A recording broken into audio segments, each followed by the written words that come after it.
Hello friends, ఈరోజు మనం వరలక్ష్మి వ్రతం ఎందుకు చేసుకుంటాము, వరలక్ష్మి వ్రతం వల్ల ఉపయోగాలు, వరలక్ష్మి వ్రతం ఎలా చేయాలి మరియు దాని వెనుక ఉన్న కథని ఇప్పుడు మనం తెలుసుకుందాం. వరలక్ష్మి వ్రతం హిందూ సాంప్రదాయంలో అతి ముఖ్యమైన పూజలలో ఒకటి. ఈ వ్రతం ముఖ్యంగా ఆగస్టు నెలలో వచ్చే శ్రావణ శుక్రవారం రోజున చేస్తారు. ఈ పూజకు సంబంధించి కొన్ని కథలు, విశ్వాసాలు ఉన్నాయి. వరలక్ష్మి వ్రతం చేయడం వెనుక కథ.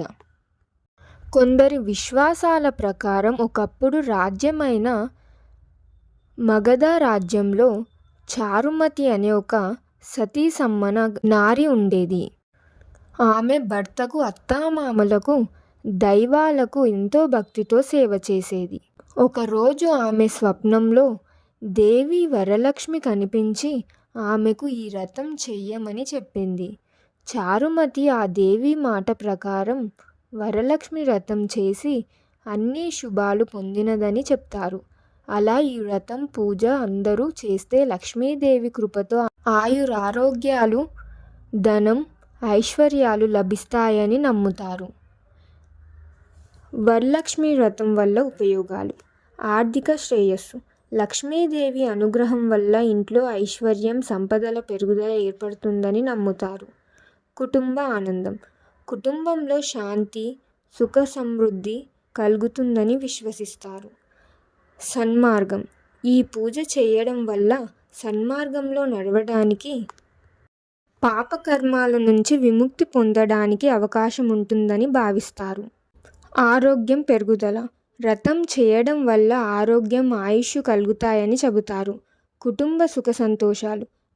భర్త, పిల్లలు సుఖ సంతోషాలు పొందేలా ఈ వ్రతం చేస్తారు. వరలక్ష్మి వ్రతం చేయవలసిన పద్ధతి.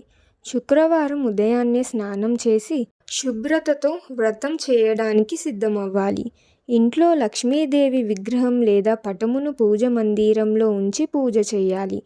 పూజ సామాగ్రిని పూర్ణంగా సిద్ధం చేసి లాంఛనంగా పూజ మొదలు పెట్టాలి.